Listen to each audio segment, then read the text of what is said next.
اعوذ باللہ من الشیطان الرجیم، بسم اللہ الرحمن الرحیم۔ عزیز طلبہ و طالبات،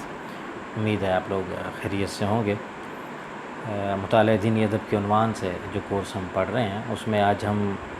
امام شوکانی رحمہ اللہ کی معروف تصنیف نیل الاوطار کے بارے میں پڑھتے ہیں،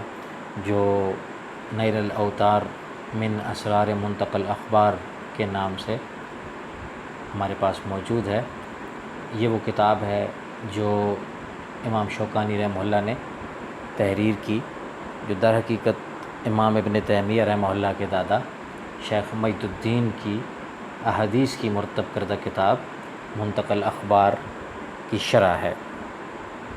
نیل الاوطار کے بارے میں جاننے اور پڑھنے سے پہلے ہم امام شوکانی رحمہ اللہ کے بارے میں پڑھتے ہیں۔ ابو عبداللہ محمد بن علی بن محمد شوکانی صنعاء کے قریب شوکان کی بستی میں پیدا ہوئی ہے۔ یمن کے معروف اور قدیم شہر صنعاء سے تقریباً ایک روز کی مسافت پر یہ بستی موجود ہے، جس میں قبائل خولان موجود رہے، ان کی بستی ہے۔ تو وہاں پر امام شوکانی رحمہ اللہ پیدا ہوئے۔ 1173 ہجری میں امام صاحب شوکان میں پیدا ہوئے اور آپ کا نام محمد رکھا گیا۔ امام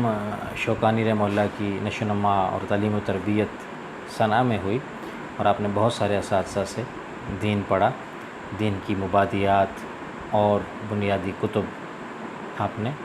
بہت سارے اساتذہ سے پڑھی۔ ابتدائی میں بہت ساری چیزیں، چھوٹے چھوٹے رسائل آپ نے حفظ کر لیے، جن میں ابن حاجب کی الکافیہ، الشافیہ، اور علم عروض کے حوالے سے، علم قرات کے حوالے سے، اور اسی طریقے سے زیدی فقہ کی معروف کتاب الاظہار بھی آپ نے پڑھی، اور اس کے بڑے حصے کو آپ نے یاد کیا۔ کتب تاریخ و ادب سے آپ کو بڑا شغف رہا، تو ابتدا میں آپ نے اپنے والد گرامی سے بہت ساری چیزیں پڑھی جو اپنے وقت کے بہت بڑے عالم تھے۔ تو الاظہار کی شرح آپ نے اپنے والد گرامی سے پڑھی، اور پھر مختلف اساتذہ کی طرف رجوع کیا کہ جن سے آپ نے علوم سیکھے۔ ان میں معروف نام عبد الرحمن قاسم کا ہے، جن سے آپ نے الاظہار کی شرح پڑھی، جو آپ نے والد صاحب سے بھی پڑھی، لیکن عبد الرحمن قاسم سے بھی پڑھی زیدی فقہ کی مشہور کتاب۔ احمد بن عامر سے آپ نے الناظری پڑھی، جو معروف کتاب رہی۔ تو اس کے علاوہ جو ہے وہ الاظہار ان سے بھی پڑھی۔ علامہ احمد بن محمد سے بھی آپ نے اظہار کی کتاب جو ہے وہ کی شرح جو پڑھی۔ اس کے علاوہ علامہ علی بن ابراہیم سے امام شوکانی نے صحیح بخاری پڑھی۔ حسن بن اسماعیل سے امام صاحب بہت متاثر تھے، اور ان سے بہت ساری کتب آپ نے پڑھی، اور صحیح مسلم اور اس کی شرح جو امام نووی کی ہے اس کے کچھ حصے آپ نے ان سے پڑھے۔ اسی طریقے سے جو بلوغ المرام ہے کی شرح کا کچھ حصہ بھی آپ نے جو ہے وہ ان سے پڑھا۔ سنن نسائی اور ابن ماجہ کا کچھ حصہ بھی ان سے پڑھا۔ دو اساتذہ جن سے آپ نے بہت زیادہ سیکھا اور بہت زیادہ فیض پایا، وہ حسن بن اسماعیل اور عبد القادر بن احمد ہیں۔ ان سے آپ نے عبد القادر بن احمد سے اور حسن بن اسماعیل سے آپ نے بہت زیادہ پڑھا۔ عبد القادر بن احمد بہت بڑے عالم تھے، ان سے امام شوکانی نے فتح الباری کے کچھ حصے پڑھے، موطا امام مالک کے کچھ حصے پڑھے، اور الشفاء جو قاضی عیاض کی ہے وہ بھی آپ نے ان سے پڑھی۔ اس کے علاوہ اور بھی بہت ساری کتب ہیں جو آپ نے شیخ سے پڑھی۔ اور حسن بن اسماعیل اور عبد القادر بن احمد ہی کے مشورے پر امام شوکانی نے امام ابن تیمیہ کی جو کتاب ہے المنتقى یا منتقل اخبار، تو اس کی شرح نیل الاوطار کے نام سے لکھی۔ تو ان کے مشورے پر آپ نے یہ کتاب تحریر کی۔ امام شوکانی رحمہ اللہ کے مسلک کے حوالے سے، ان کے مذہب کے حوالے سے بڑی بحث ہے، کتب کے اندر آپ کو ملے گی۔ بہت سارے لوگوں نے زیدی مذہب سے قرار دیتے ہیں یا مذہب زیدیہ کے نمائندہ عالم کے طور پر ذکر کرتے ہیں، اور بعض لوگ جو ہے وہ کہتے ہیں کہ ایسا نہیں ہے، وہ زیدی نہیں تھے بلکہ اہل السنہ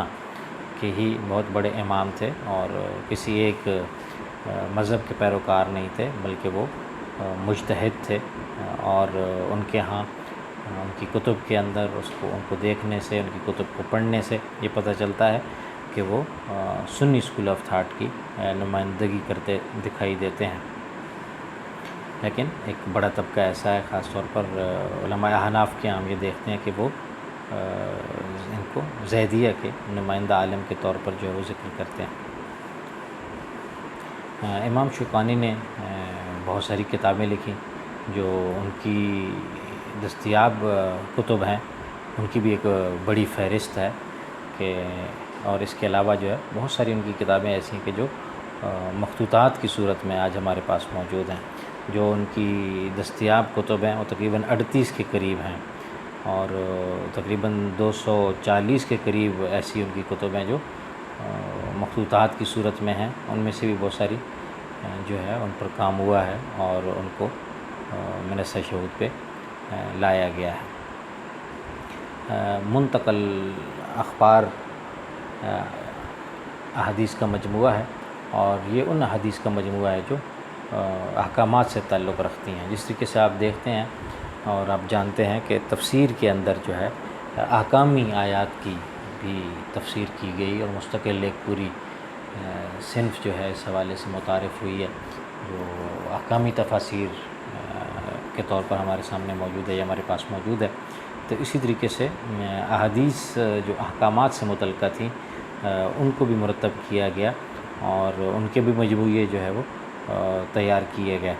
اور یہ جو امام شوکانی کی کتاب ہے نیل الاوطار، یہ اس حوالے سے بڑی اہم کتاب ہے کہ یہ اس منتقل اخبار کی شرح ہے، اور فقہ الحدیث کی کتاب کنسیڈر کی جاتی ہے۔ فقہ الحدیث سے مراد یہی ہے کہ احادیث نبویہ سے فقہی احکامات کا استنباط کرنا، استخراج کرنا، تو اس حوالے سے یہ ایک نمائندہ کتاب کے طور پر ہمارے پاس موجود ہے۔ اس کے علاوہ بھی امام صاحب کی خاص طور پر جو تفسیر ہے امام شوکانی کی، اس کو غیر معمولی شہرت ملی، فتح القدیر، اور 5 ضخیم جلدوں میں موجود ہے۔ ارشاد الفحول کے نام سے، ارشاد الفحول کے نام سے اصول فقہ پر ایک جامع کتاب ہے جو کئی کتابوں سے انسان کو مستغنی کر دیتی ہے۔ الفوائد المجموعہ فی الاحادیث الموضوعہ بھی امام شوکانی رحمہ اللہ کی کتاب ہے۔ الدرر البحیہ جو ہے وہ بھی شیخ کی کتاب ہے۔ تحفۃ الذاکرین ہے، الفتح الربانی ہے، اور اس کے علاوہ اور بھی کتابیں جیسے میں نے ذکر کیا ہے، ایک بڑی تعداد ایسی ہے ان کی کتب کی کہ جو آج ہمارے پاس اس طرح دستیاب نہیں ہے، مخطوطات کی صورت میں جو ہے وہ موجود ہے۔ نیل الاوطار جو ہے وہ آپ کا وہ شاہکار ہے کہ جس نے آپ کو غیر معمولی جو ہے وہ شہرت بخشی ہے، اور جیسے میں نے ذکر کیا کہ یہ کتاب جو ہے وہ فقہ الحدیث کی کتاب جو ہے وہ شمار کی جاتی ہے۔ علم فقہ الحدیث کی کتابوں میں اس کا تذکرہ کیا جاتا ہے۔ امام شوکانی رحمہ اللہ نے جو ہے وہ جیسے میں نے ذکر کیا حسن بن اسماعیل اور شیخ عبد القادر بن احمد کے مشورے پر جو ہے وہ منتقل اخبار کی شرح لکھنے کا آغاز کیا۔ ابتدا میں یہ شرح بڑی طویل تھی، اور جب شیخ عبد القادر بن احمد نے اس کے مسودے دیکھے تو انہوں نے امام شوکانی سے کہا کہ اس طریقے سے اگر یہ کام چلے گا یہ تو بہت زیادہ بڑھ جائے گا اور بہت زیادہ جلدیں ہو جائیں گی۔ تو ان کے مشورے پر پھر امام صاحب نے اس کا اختصار کیا، اور اب یہ 8 جلدوں میں جو ہے وہ ہمارے پاس موجود ہے۔ بہت ساری خصوصیات کی حامل یہ شرح ہے۔ امام شوکانی رحمہ اللہ نے اس شرح کا، اس کتاب کا انتخاب کیا جو احکامی احادیث کا ایک مجموعہ ہے، اور جیسے میں نے ذکر کیا احکامی احادیث کے حوالے سے ہمارے ہاں بڑی کاوشیں کی گئیں، شیخ ابن شہاب زہری نے، احمد بن حنبل رحمہ اللہ نے، امام بخاری رحمہ اللہ نے، اور بہت سارے محدثین نے، امام بغوی نے اس حوالے سے بڑا کام کیا، اور یہ ایک مستقل، ایک میں نے بتایا جیسا کہ ایک صنف ہے، یہ ایک مستقل ایک لٹریچر کی ایک پوری ٹائپ ہمارے پاس موجود ہے علم حدیث کے حوالے سے، حدیث لٹریچر کی، کہ جس میں بڑے پیمانے پر کتب جو ہے وہ مرتب کی گئی ہیں۔ منتقل اخبار جو ابن تیمیہ رحمہ اللہ کے دادا کی تالیف ہے، تو اس میں انہوں نے شرعی احکامات کے بارے میں فقہی ابواب کی طرز پر احادیث کی 7 مستند کتابوں سے احادیث کو جمع کیا، اور ان کے بعد پھر یہ امام شوکانی نے اس کتاب کی جو ہے وہ شرح کی۔ امام شوکانی نے جو ہے وہ اس کی احادیث پر بھی بحث کی، اور احادیث کی اسناد پر آپ نے بحث کی، راویوں کے بارے میں محدثین کے اقوال درج کیے، اور ان پر علم جرح و تعدیل کی روشنی میں ان پر گفتگو کی، حدیث کے غریب الفاظ کی لغوی و اصطلاحی شرح کی، اور صرف شرح نہیں کی بلکہ اس شرح میں پھر انہوں نے مختلف مذاہب کے فیصلوں کو بھی نقل کیا، اور نتیجہ جو ہے انہوں نے قارئین پر چھوڑا، قاری جو ہیں وہ اس سے جو نتیجہ اخذ کریں، یعنی ان کے وہ دلائل دیکھیں، فقہی مذاہب کے جو ہے وہ جو فیصلے ہیں یا ان کی جو آراء ہیں ان کا جو ہے وہ جائزہ لیں۔ امام شوکانی رحمہ اللہ نے مختلف فقہی مذاہب کے اقوال نقل کیے ہیں، اور بڑی دیانتداری کے ساتھ ان اقوال کو جو ہے وہ آپ نے اپنی کتاب کے اندر پیش کیا ہے۔ امام شوکانی رحمہ اللہ کا منہج یہ ہے کہ وہ پہلے یہ کوشش کرتے ہیں کہ بخاری و مسلم کی متفق علیہ جو روایات ہیں وہ لائیں، اور اس کے بعد جو ہے وہ پھر جامع ترمذی سے، سنن ابی داؤد سے، سنن نسائی سے، سنن ابن ماجہ سے، اور مسند احمد بن حنبل سے روایات جو ہیں وہ لے آتے ہیں، اور تذکرہ کرتے ہیں رواہ الخمسہ، اور ان کتب کے علاوہ دیگر کتب سے بھی آپ نے جو ہے وہ استفادہ کیا ہے، اور ان سے بھی چیزیں جو ہیں وہ اپنے ہاں نقل کی ہیں۔ امام صاحب جو ہے وہ کتب خمسہ یعنی سنن اربع اور مسند احمد میں صحیح کے ساتھ ساتھ جو ضعیف احادیث میں موجود ہیں کہتے ہیں، اس لیے اگر ان کی روایت کردہ کسی حدیث میں کمزوری ہے تو اس کو بھی ذکر کر دیتے ہیں۔ امام شوکانی رحمہ اللہ، جیسے میں نے ذکر کیا کہ سند ذکر کرتے ہیں اور پھر اس پر بحث کرتے ہیں، اور بہت سارے مقامات پر جو ہے وہ امام ابن تیمیہ رحمہ اللہ کے دادا کی آراء پر بھی نقد کرتے ہیں۔ نیل الاوتار میں احادیث کی تشریح کے ساتھ عربی قواعد کو بھی بیان کرتے ہیں، مثلاً مزدلفہ کا جہاں پہ تذکرہ کیا ہے، مزدلفہ میں جمع بین الصلاتین کے حوالے سے، تو وہاں پہ ذکر کیا ہے کہ یجمع کا جو لفظ استعمال ہوا ہے اس میں جیم پر زبر میم ساکن ہے، اور اسی طریقے سے وہ کہتے ہیں کہ مزدلفہ کا جو معنی ہے وہ قریب ہونا ہے، اور یہاں جناب آدم علیہ السلام اور حوا و اکٹھے ہوئے تھے، اس لیے اس جگہ کو مزدلفہ کہا جاتا ہے۔ اس طریقے سے وہ لکھتے ہیں کہ مزدلفہ کی ایک اور وجہ تسمیہ یہ ہے کہ یہاں 2 نمازیں مغرب اور عشاء جمع کی جاتی ہیں، اور یہ قرب الہی کا مقام ہے، اس لیے بھی مزدلفہ کہلاتا ہے۔ فرق باطلہ کے حوالے سے بھی امام شوکانی کے ہاں جو ہے وہ آپ کو مباحث ملیں گی، اور آپ بعض احادیث کی شرح میں باطل فرق کا رد کرتے ہوئے دکھائی دیتے ہیں۔ اسی طریقے سے جو معروف فقہی مکاتب فکر ہیں ان کی آراء کا تذکرہ کرتے ہیں، اور کئی مقامات پر ان پر تبصرہ کرتے ہیں اور تنقید بھی کرتے ہیں، اور جس کو بہتر سمجھتے ہیں جس طرح اس کو دلیل کے ساتھ جو ہے وہ اختیار کرتے ہیں۔ فقہی اور تفسیری اصطلاحات کی بھی امام شوکانی رحمہ اللہ جو ہے وہ اپنی اس شرح کے اندر توضیح کرتے دکھائی دیتے ہیں۔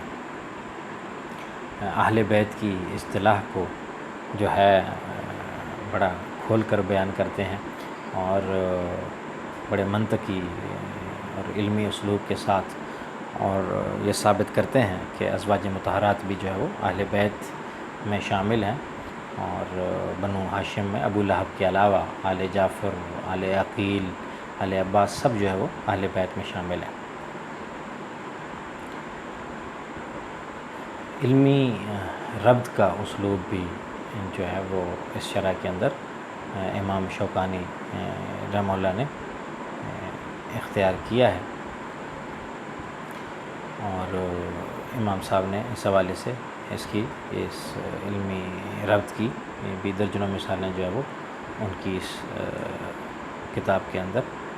دیکھی جا سکتی ہیں۔ نیل الاوطار جو ہے اس کو